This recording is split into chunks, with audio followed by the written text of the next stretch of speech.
what I always tell the students in my existentialism class is that the reason I teach that class is because that's the class I would most have wanted to be able to take when I was 18. And there was no one in my life that was able to help me with, because the texts are really difficult. And so that no teachers, no family members. And so I offer the class and I teach it intentionally to seniors in the springtime as they're facing some of these like huge questions about, what do I want to do with my life kind of things. So with this roundtable, I'll just mention that this is the first one that Plato has done where we decided at a recent board meeting to do some of the roundtables that would be not so much on pedagogy, but to focus on content. And so if you go to the Plato website, you'll see there are a whole series of ones in the next couple of weeks involving, remembering like free will is one of them, the next one, I think, but a bunch of different ones that won't be talking about how to teach free will or how to teach existentialism. I'm going to start off also by just saying that what I'm going to be attempting to do, because I guess I have like 10 to 15 minutes, to talk about existentialism as a whole. I recognize it's an impossible task. Camus would call it absurd to even try. But I do want to give a little context. If you weren't able to do the reading, it's perfectly okay. Hopefully you were able to look at it though, especially the Beauvoir, which is one of my favorite books. I have put a few slides together. I will put a link to them here. Hopefully that will mean that you can open them up, because I'd rather see everyone's face, in addition to the fact that there are more slides than we're even beginning. There's no way we'll be able to cover all of them, but these are ones that, especially in the description of tonight, I had mentioned that I would share some recent feminist and disability theory work that uses existentialism. I'm not sure I can actually do that, but I can hint at it. I can point you in a certain direction. But existentialism has become hot again in some ways, which I think is exciting. So if no one minds, I'm going to, I guess I'll share. Oops, that's not what I'm doing.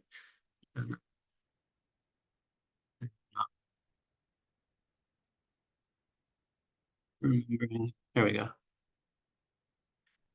I haven't taught an online class in a while here. Let me share. Okay, so I'm going to try to be brief here without like racing through some things, but I just want to give some context so that when we have a discussion, we have this context. So the word existentialism itself is almost a funny word in some ways. Like the people that used it meant something precise by it, but there are now like loads of anthologies that you can buy that have the word existentialism in the title. The part that I find kind of amusing is that most of the anthologies called existentialism readers and various things like that are filled with people who didn't think of themselves as existentialists, some of whom lived in the 20th century and knew about the term and very overtly said, that's not me, I'm not an existentialist, and yet they appear in the anthologies anyway. Some of them predate the term. So I kind of liken it to that Groucho Marx joke about like being an existentialist is kind of like being a member of a club devoted to people who don't join clubs, because it's one of the things that almost all of them have in common is an attempt to try and make sense of what it means to be an individual person, especially in the modern world where our individuality is sometimes under threat. So one way of looking at the term is to see it as a movement in literature, art, music, philosophy, dance, painting, all of this.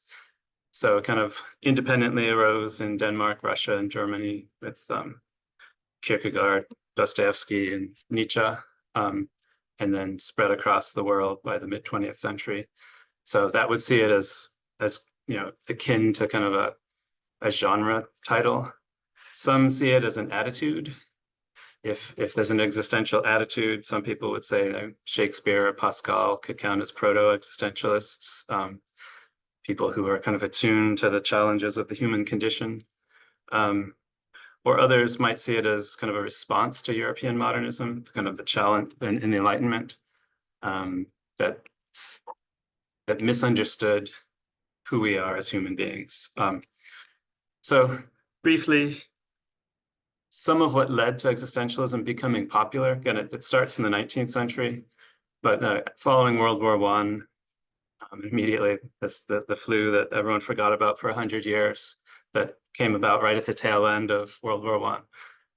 There was a sense, it wasn't by accident that, the young people in the 1920s were referred to as the lost generation. There was a sense that the values that people's parents and grandparents had given them seemed to have failed. And so there was, for a lot of people, a question that people were questioning everything, in a sense.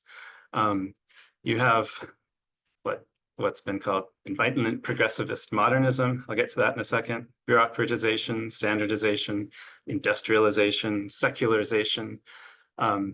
Essentially all of the things in the modern world that had come to make it so that people started to question what it meant to be a human being, identity, whether things had meaning. I'll share this. I like to share this to my students, that the kind of Kant, Hegel, even Marx, I would say, as progressivists' theory of history, essentially the 19th century had given, and it kind of peaked with Hegel, this picture of human history as being this kind of like march of progress in which things are getting better.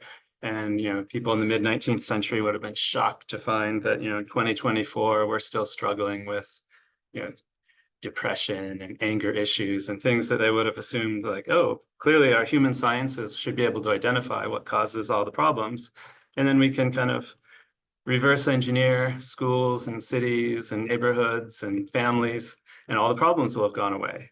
And it's one of the things that the earliest existentialists all have in common is wanting to say, no, there are parts of us that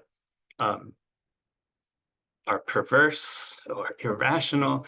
And if you try and build societies assuming that they're not there, the societies will fail. So in some ways you could say like Nietzsche, Dostoevsky, and Kierkegaard saw the horrors of some of the big political programs of the 20th century that tried to impose rational order on everyone, the kind of the fascism and Stalinism. Mostly I want to give context here that there's often a claim that's made about existentialism that it doesn't have ethics. I think that's wrong. And so this is how I want to frame, and then I want to have us talk about Beauvoir. So Beauvoir defines ethics this way: it's the triumph of freedom over facticity. And I apologize if you did do the reading. Beauvoir, like the other existentialists, is fond of jargon. And so facticity, the way that the existentialists use it, that means it's like the raw facts of us, things that we're not free to change. So the date that you were born is something that will always be the case. You have freedom over what it means, whether you're going to decide to make it meaningful to you, or you could lie about your birth date, but you can't actually change the date. So certain things, much of our kind of bodily existence is factical. Our social existence, like Heidegger uses the term thrownness. From birth, we just happen to have been like thrown into a particular world that we have no say in, but we have huge freedom over what we do with this, is the idea. So I want to give you a framework that Beauvoir gives us in her book called The Ethics of Ambiguity, because I think it helps understand the claims that she's making in the second sex. And we're not going to talk about the second sex. We're all going to talk about that together. So it's Beauvoir. There's a cliche that says a genuinely new idea is first ignored, then mocked, then everyone acts as if it was obvious all along. And Beauvoir's central insights, I think, follow this cliche perfectly. But the book that it actually came out after the second sex, but she wrote it before the second sex. And she'd been on a radio show where someone challenged, basically said, "You existentialists have no ethics." And she realized she didn't really have a good answer to that. And so wrote this book, The Ethics of Ambiguity. She understands ambiguity as meaning that all of us are, what it means to be human is that we encounter ourselves and others in these ways of, we're free, but there are also ways in which other people oppress us or limit our freedom. We're objects, but we're also subjects. She calls that ambiguity, when we're part of these binaries that are opposite from each other, and then it's not resolvable. And she thinks that in the attempts people make to try and resolve rather than being comfortable with ambiguity, or we end up making choices that diminish our lives. Running out of time. So the program she has in the ethics of ambiguity is what she called situated freedom. This choice is always embedded in and dependent on the meaning disclosed by a specific social and historical situation. So the idea is that her ethics is about freedom, but it's not a naive freedom. It says that, we all start off as someone that's from a place and a time. And the place and time that we're from make it so that it's really hard for us to exert our freedom. And in particular, when we talk about second sex, she'll say, depending on your social identity, enacting your freedom might be more difficult, depending on your gender, depending on your race, depending on your class, these kinds of things. And it's, I think, the part about the second sex that's so important, that the straight, white, cisgender, middle-class male existentialists that came before her, I think, often misunderstood how limiting social identity can be on our freedom, and their analyses of freedom then suffer for it.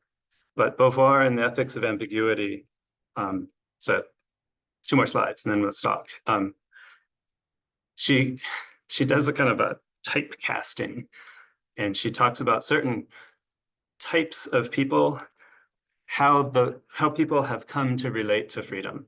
And I'll just point out that in all the English translations of the Ethics of Ambiguity, she calls them sub-man, serious man. I have corrected it to make it more gender inclusive. I would not do that other than the fact that the whole second sex, she talks at length about the way language limits our ability to think. And so using gender specific language is misleading. She would love the fact that language has gotten less exclusive in that way, but so I'm not being patronizing. I'm doing what she would have liked here. Even though some of these lines, she uses the verb man and he. So essentially, there are 5 types of people, she says. This is how we relate to freedom. She kind of scornfully calls one type the sub people. Sub people complete themselves by choosing nothing, choose nothing on a social level, and they become potential members of a mob. These are people that see the ambiguity in life, they're overwhelmed by it, and they kind of shut down and they decide not to choose. And again, these are mob members. Most people, though, she thinks are what she calls serious people. These are people, when they see life's ambiguity and it's terrifying, their response is to become, she calls it serious. That she uses the word cause. Essentially, the serious people are the ones that decide to throw themselves fully into some cause and say that solves all the problems of ambiguity, whether it be through religion or through Marxism or through becoming a foodie, or declaring some principle that you say solves the problems of human ambiguity, that you're now free because you can pursue that. And she thinks they're dishonest. The term that she and Sartre used was bad faith. And bad faith means that you deny the freedom that you actually have because it's easier. And if you accept that you're free, then you're responsible for the choices you make. And that's a drag. And so people deny their own freedom. Some people, however, go past the serious people. Going past it means that they come to recognize that if you're a serious person, it's almost random what you decide to commit to. It's not actually meaningful in a broader way, and they become nihilists. So they reject existence. And she thinks nihilists have part of the answer. They recognize that there is no, on existentialist grounds, kind of values that go beyond any social context. There's no universal truth, those kinds of things. But the nihilists just kind of accept it, and they kind of lean into meaninglessness. And have the adventurer. So the adventurer, so in many ways, the adventurer, if you've read Nietzsche, she's talking about Nietzsche and some of the characters in Nietzsche's Thus Spoke Zarathustra. The adventurers are the people that recognize that all values are contingent, that recognize that there's no trans-cultural value, and they essentially become selfish. And they say, since there's no broader value to life, I'm just going to do what I find compelling. And she thinks they're almost in the right place because they're almost free. They're working on their own projects, but ultimately they're not free because they ignore the freedom of others. This is really where she's an ethical thinker. When I first read Ethics of Ambiguity, the person I thought of was Gertrude Stein, in that brilliant writer who often did lots of things behind the scenes to torpedo the careers of other women because she wanted to be the only woman that got the acclaim of the kind of the salons that she was hanging out in. And she did. She in many ways lived a life that was freer than other women in France at the time, but it was at the expense of other people. And so for Beauvoir, a genuinely free person means that, like the adventurer, you're not accepting social norms on their face value. You're making your own values, but that you're also recognizing that if you really want to be free, your freedom is tied to the freedom of other people.